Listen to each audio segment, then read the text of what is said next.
ये जो मैटर है ये हर न्यूज़पेपर में, हर गली, हर नुक्कड़ पर लग जाना चाहिए। जी बीबी जी, हो जाएगा। बस एक बार आप अच्छे से देख लीजिए कि इसमें किसी तरह की कोई खामी तो नहीं है। अगर हो तो मैं ठीक करूँ। पप्पा, बस किसी तरह इन पोस्टर्स पर श्लोक की नजर पड़ जाए और वो इस हिंट को समझ जाए।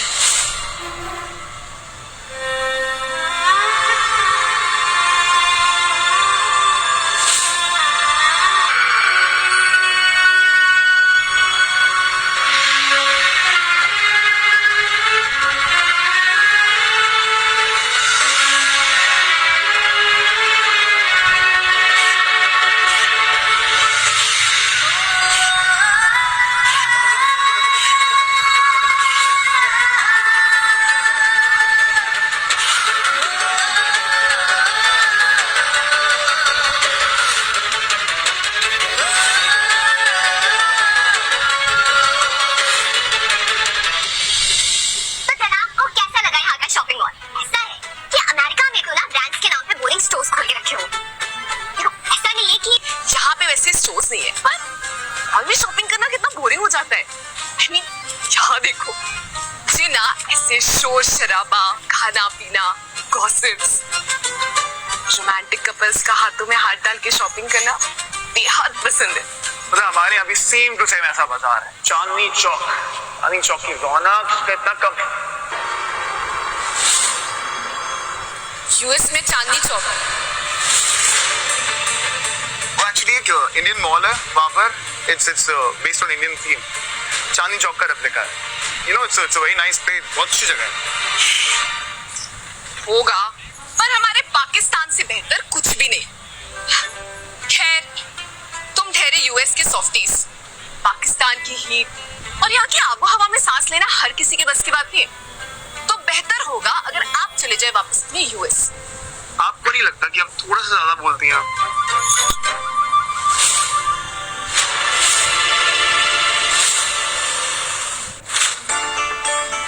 ओ भाई, भाईजान क्या कर रहे हैं आप? भगवान का पोस्टर है, क्यों निकाल रहे हैं? और ये कौन से अपने भगवान है? ये पड़ोसी मुल्क के।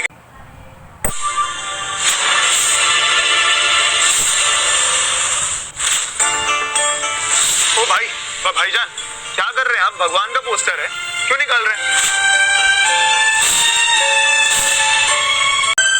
ये पड़ोसी मुल्क के भगवान है। तू बड़ी वकालत कर रहा है, क्यों मियां? हिंदुस्तानी है।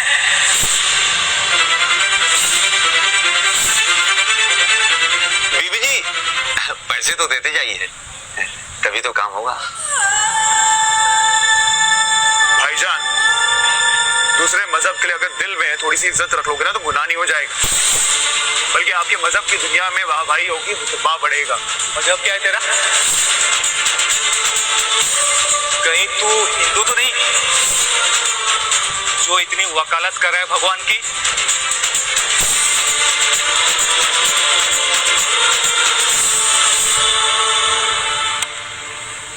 ये आदिल है, यूएस से आए हैं। नाज़ आप, अस्सलाम वालेकुम। वालेकुम अस्सलाम। ये हमारे मेहमान हैं। गुस्ताखी के लिए माफी चाहता हूँ।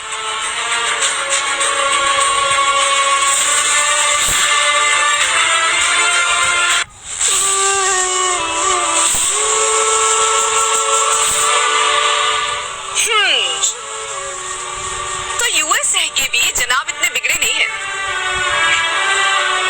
पर इतना काफी नहीं होगा हमें इम्प्रेस करने के लिए। आपको थोड़ी और मेहनत करनी पड़ेगी। माफ कीजिएगा। सुनिए, ये पर्ची आज से ही पूरे कराची में लग जानी चाहिए।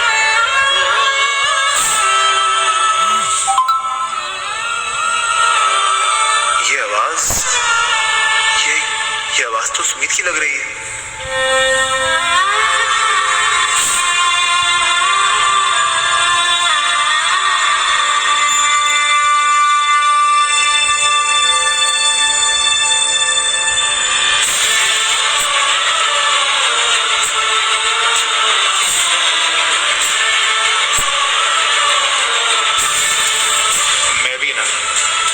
सुमित यहाँ कैसे हो सकती है?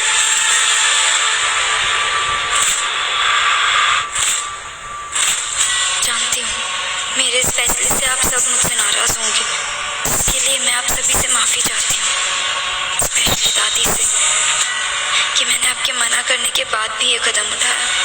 पर मेरे सामने और कोई रास्ता नहीं था अपने श्लोक को वापस लाने का। मैं कैसे अपने सुहाग को किस्मत के भरोसे छोड़ दूँ?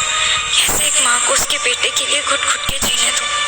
तड़पने दूँ कि उसका बेटा ऐसे पड़ोसी मुल्क पहुँच गया है जहाँ से उसका वापस आना मुश्किल है। कैसे एक भाई को वापस लेने नहीं जाऊँ जिसकी बहनों की जान बसी हुई है श्लोक में। राज भाई, मेरा हाथ थामते वक्त श्लोक ने आपसे वादा किया था कि जिंदगी के हर उतार चढ़ाव में वो आपकी बहन का साथ देगा। उसका ये वादा कैसे टूटने दूं भाई?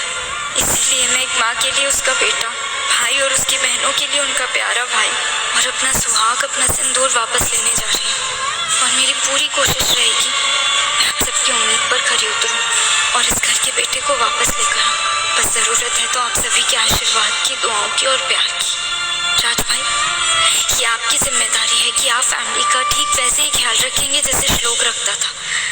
जब तक श्लोक वापस नहीं आ जाता आपको इस घर का बेटा बनकर रहना है। प्रॉमिस कीजिए आप ये जिम्मेदारी निभाएंगे। वादा करता हूँ लाडो, हर जिम्मेदारी उठाऊंगा। और मुझे तेरे हौसले पर नाज है बच्चा। बस करता हूँ कि तू कैसे वहां की नफरत से अपना प्यार वापस लेकर आएगी। हे भगवान, बस मेरा प्लान वर्क कर जाए। श्लोक पोस्टर्स देख ले और उसे हिंट समझ आ जाए।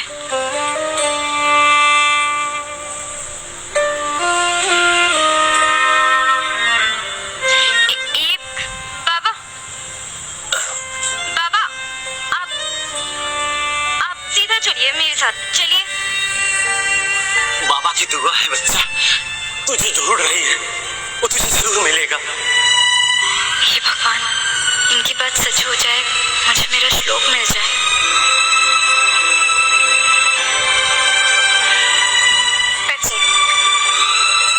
थैंक यू बाबा, ये पैसे हैं, आप रख लीजिए।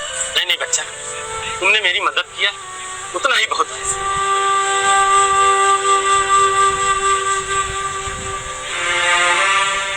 ये मीठा है, मीठा तो शुभ होता है। आपने मुझे दुआ दी, मैंने ले ली। मैं आपको ये दे रही हूँ, प्लीज रख लीजिए। अल्लाह तुम्हारी सारी मुरादें पूरी करे बच्चा।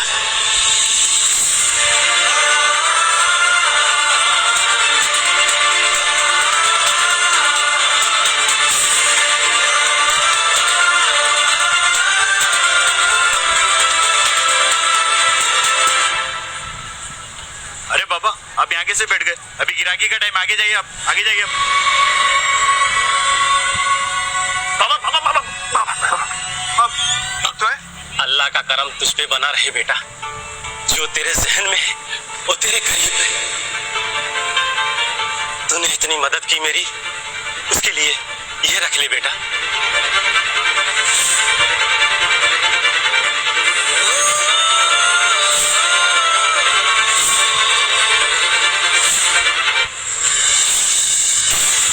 अल्लाह सारी मुरादें तेरी पूरी करे बेटा।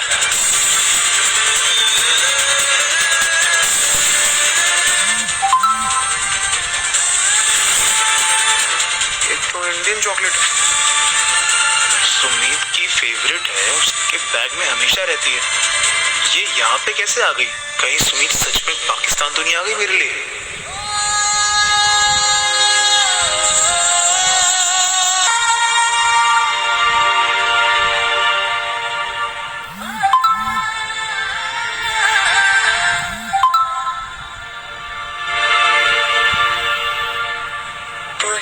काले कावा तेरे मुंह विच खंड पावा, ले जा तू संदेशा मेरा, मैं सदके जावा।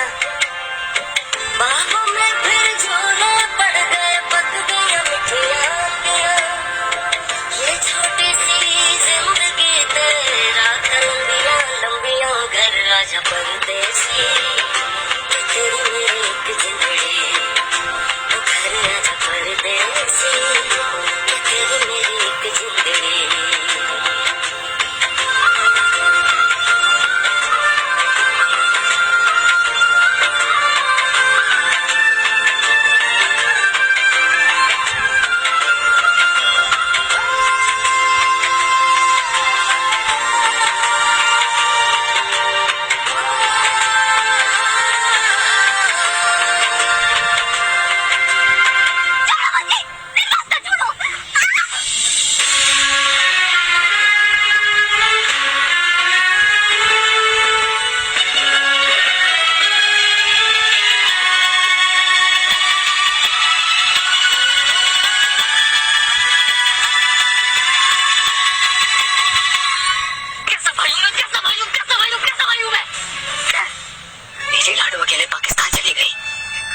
उसे जाने दिया। अगर उसके साथ वहां कुछ हो गया तो माँ को क्या जवाब दूंगा? क्या जवाब दूंगा मैं? क्या जवाब दूंगा? क्या जवाब दूंगा? राज, राज, राज क्या कर रहे हो? खुद को चोट पहुंचाओगे। मैं ये दर्द डिजर्व करता हूँ प्रियंका।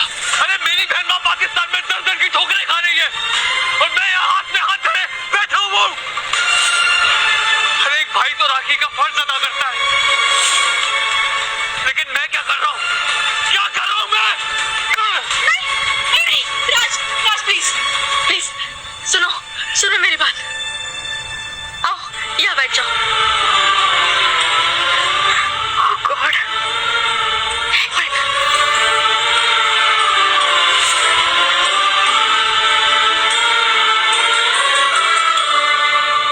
कहने को तो सुमीत राज की बहन है, लेकिन राज ने एक बाप की तरह पाला है सुमीत को।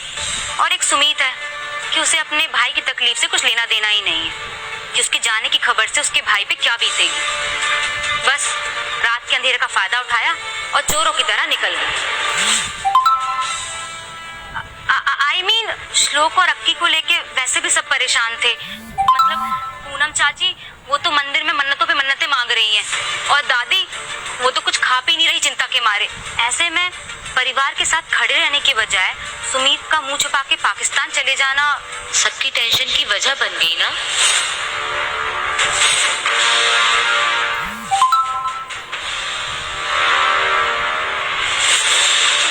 दीदी, सुमित भाभी जो भी कर रही है उस पर हमें गर्व है, क्योंकि वो अपने रिश्ते अच्छे से समझती है, अपनी शादी को अपनी जान से बढ़कर मानती है।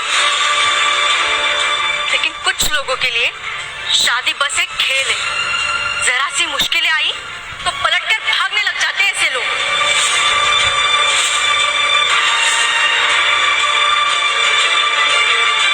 मुझे पूरा भरोसा है सुमित भाभी पर। वो अपने प्यार के बल पर अपने सुहाग को वापस जरूर ले आएगी। और वैसे भी आपका वीजा अभी लगने ही वाला है,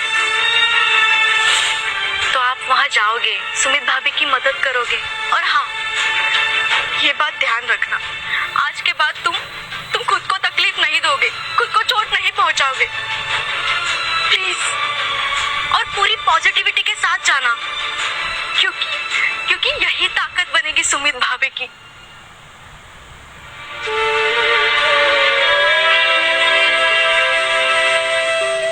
बहुत किस्मत वाला हूं मैं कि तुम मेरी लाइफ पार्टनर बनने वाली है।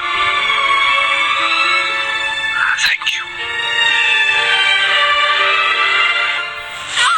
इतनी बार तुझे बोला है खुली जुल्फों के साथ बाहर नहीं घूमना है।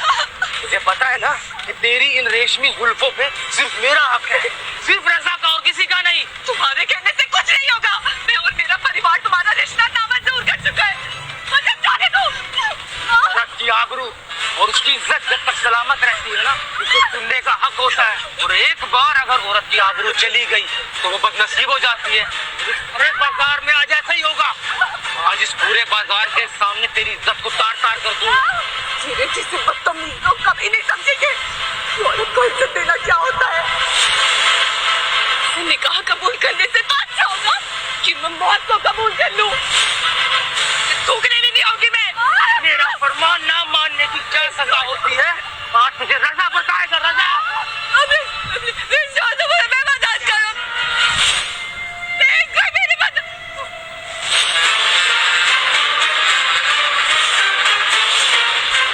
और अब मैं भी देखता हूँ कि वो अमेरिका से है शहजादा कैसे तुझसे निकाह करता है, जब तेरे सर पे खूबसूरत बाल ही नहीं रहेंगे तो। हाँ, बाल बच्चे ना, मैं बाल मत काटना प्लीज।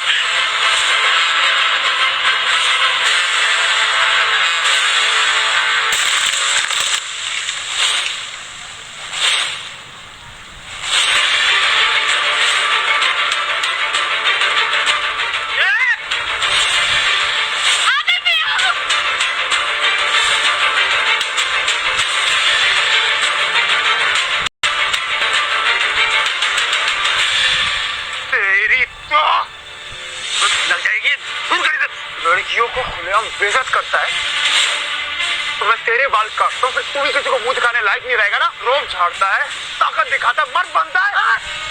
तुझे मर्द बनने की असली मायने आज मैं सिखाऊं। मर्द वो होता है जो औरत के सामने सर झुकाए और जो औरतों के सामने आंखें उठाता है उसकी आंखें निकाल देती है। पसंद और नापसंद हर किसी का हक होता है। आज तुमने कुछ गलत नहीं किया तो तुम घबराओ मत, पर जिसने गलत किया है उससे जरूर घबराना चाहिए। इसलिए घबराना चाहिए ना। अबे नाज, उठो। इन जैसे लड़कों को सबक तभी सिखाया जाएगा जब तुम जैसी लड़कियां ने जोर से खींचकर थप्पड़ मारेंगी। नाज उठो। कम ऑन नाज, हिट हिम। जाने दो आदिल मियां, वैसे भी सब लोग देख रहे हैं। अगर भाईजान को पता चला तो वो बहुत नाराज होंगे। भाईजान से मैं बात करूंगा, मैं तुम्हारे साथ हूँ। और जहां तक बात रहेगी इन लोगों की, लोगों का काम है कहना, उंगली उठाना, और इन जैसे लोगों की वजह से ऐसे लड़कों को मौका मिलता है फायदा उठाने का। नाज, आके अपनी भड़ास निकालो, भड़ास निकालो अपनी, मारो इसे। आदिल मियाँ, तुम तो गए। राजा मियाँ, आप भी नहीं छोड़े जाएंगे।